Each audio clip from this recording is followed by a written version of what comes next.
All right. Well, hello everyone. We're back with Suzanne. Another in-person clip, another episode, and we're going to talk about Charles Dickens and time travel. Um, we're going to talk about Charles Dickens and his famous story, A Christmas Carol. There's something very special connected with it this year, but that's right. We are going to discuss time travel, which is a surprise element in the story. Probably the average reader doesn't recognize. Mm-hmm. And why do you think average reader doesn't recognize that? What? Why would the average reader miss that point from the story? When you think of time travel, you always think that there has to be some complex device that whoever wants to travel in time has to operate and manipulate to get from one time period to another and back again. Mm-hmm. When the ghosts of Christmases past, present, and yet to come take Scrooge on his mandatory reform program, they're traveling in time. Scrooge is traveling in time with those ghosts, but they don't use some high-tech device. And what do they use instead? Anything? What do you mean? Well, it's just imagination, or like what's the? Unlike Doctor Who, that goes in a telephone booth, right? What was the device? Well, people didn't read the book. Let's say we have audience didn't read the book. What did they do? Well, it's somewhat like you're watching. It's something like you're watching a TV program. You see a particular scene all around you, and then the scene changes. You see something else with other people in it. In all three time periods, the past, the present, and the future, there are a number of scenes to any one of the three. But the scene simply changes like that. There's no flashing of lights or thunder, or it's just a simple change. But still, Scrooge is time traveling with the ghosts. Although I noticed that the time travel it isn't set. It does seem like it can change because of the change that it may be in Tiny Tim. The hope was that he would survive, whereas when the Ghost of Christmas Future brought him to that, future. The scene that in which Tiny Tim appeared to be dead. Yeah. Well, that's just the possible future. Right. But Scrooge reformed so that Tiny Tim got well. So he altered both the present and the future by changing his lifestyle, Scrooge. Okay. It's interesting because I think scientists talk about, branching realities now, and Charles Dickens is doing it over 100 years ago. Right. Well, let me remind everybody. One element of Charles Dickens' story, A Christmas Carol, which people are not aware of because there's no complex device being used, is time travel. Now, I also want to talk about, I spoke of a special connection this year with the story. The book was published in 1843, and in any Christmas parades that I'm in this year, I'll be appearing as the ghost of the past. That's why I've got a lot of white on. I provide in my commentary, which the MC reads, the fact that the book was published in 1843. The Ghost of Christmas Past asks us to look back on that particular year, 1843, because this year is the book's 180th anniversary. Oh, yeah. And what's so special about 180? Um, I'm sure you've heard me say on a number of occasions that birthdays or anniversaries that are multiples of 5 or 10 are considered extra important. So you've got you've got 10 tens for 100 years, and then another 8 tens to equal 180. Now, for dogs, they say every 7 years is like one, right? You heard that before. So how about cats? Is it the same? I didn't understand. Well, I'm just wondering if every 7 years of dog life counts as one of ours. When do we celebrate their birthday? There were no books or pamphlets ever circulated on that subject. So we can't even do research if we wanted to. Now, let's go back to Charles Dickens. So what else should we know? In addition to time travel, what is the element that you find most interesting about the book?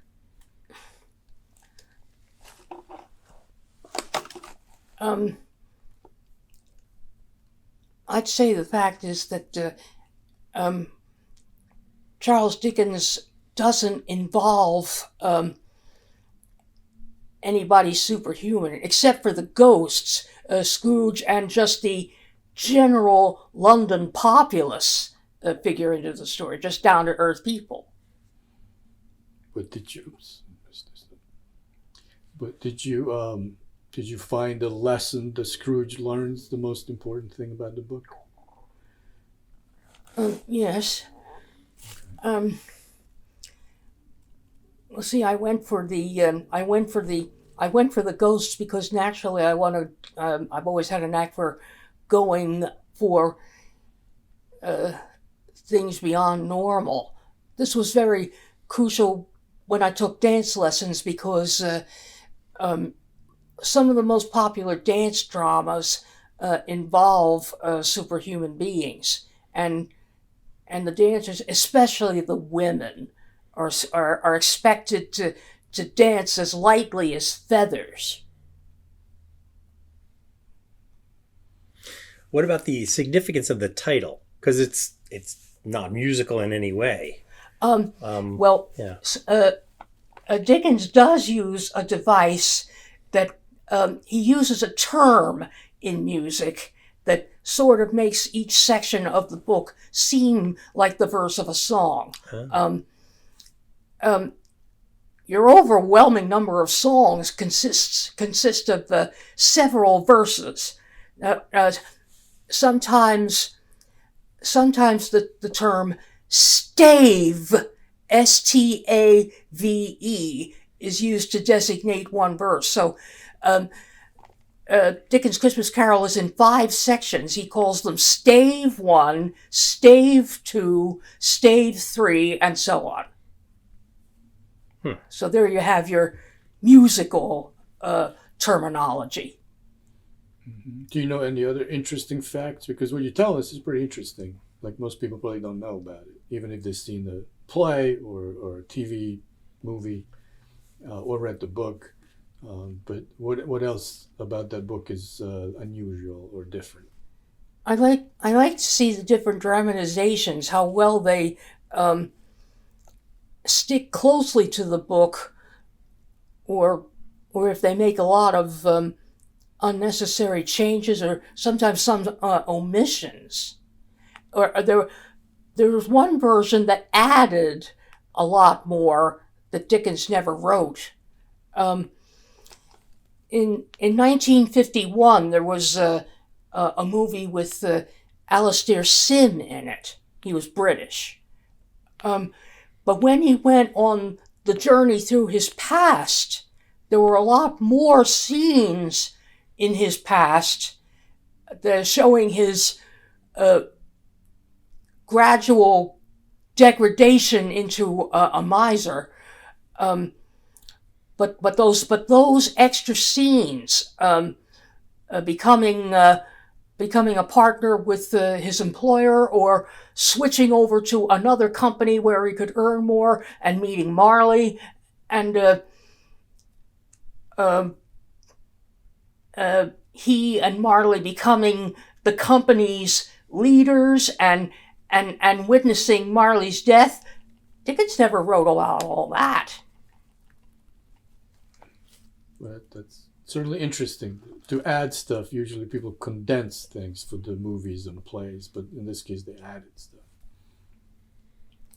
Well, one additional scene that Dickens did not write was that Belle, Scrooge's would-have-been fiancée, bids him farewell because all he cares about is money. In the Alastair Sim drama, Scrooge and the Ghost of the Present passed through a room full of charity cases.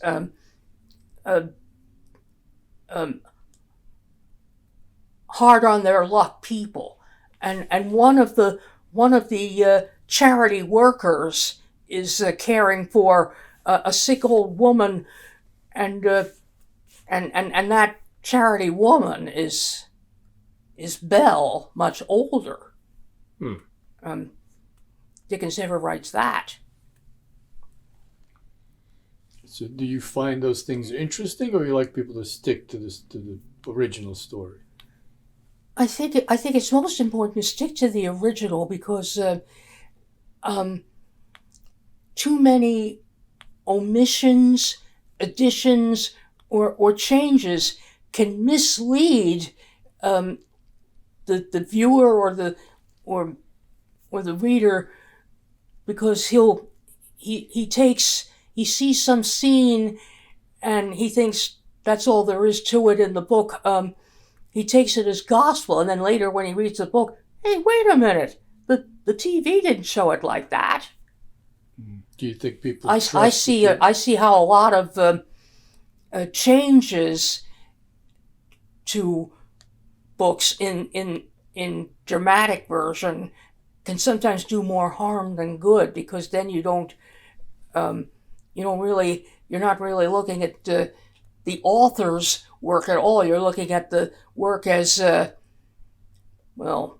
mutilated by some drama company. Do you think people who don't read books but just watch TV put more importance on what they saw, and then if they read the book, they would be confused?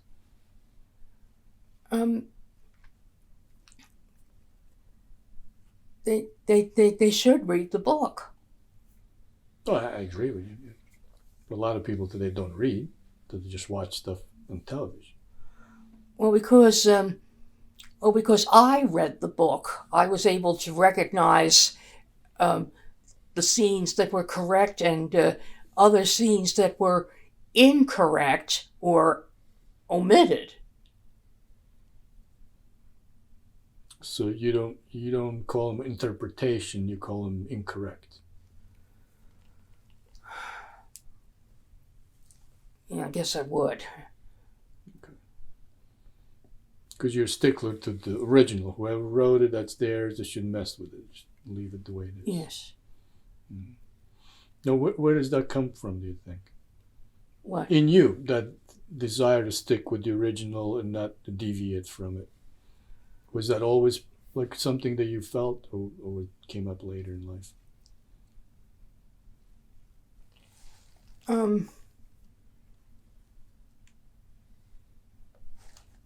It would result from my seeing dramatizations. I would see more than one dramatization of the same story, and realize, hey, there's something different here. Why is the lead character doing that? He didn't do that in the other version I saw.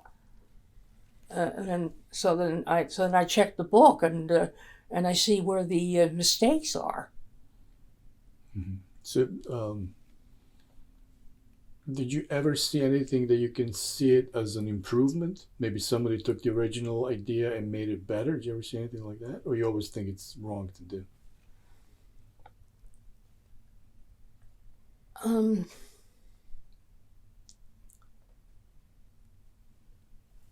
I think one of the better dramatizations was a made-for-TV movie which had George C. Scott as Scrooge. Did they change anything or add anything or taking stuff away, or they stuck to the book? It was very, very faithful to the original.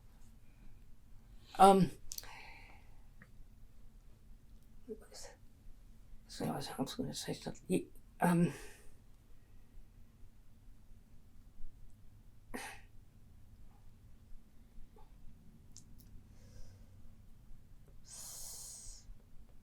Oh yes.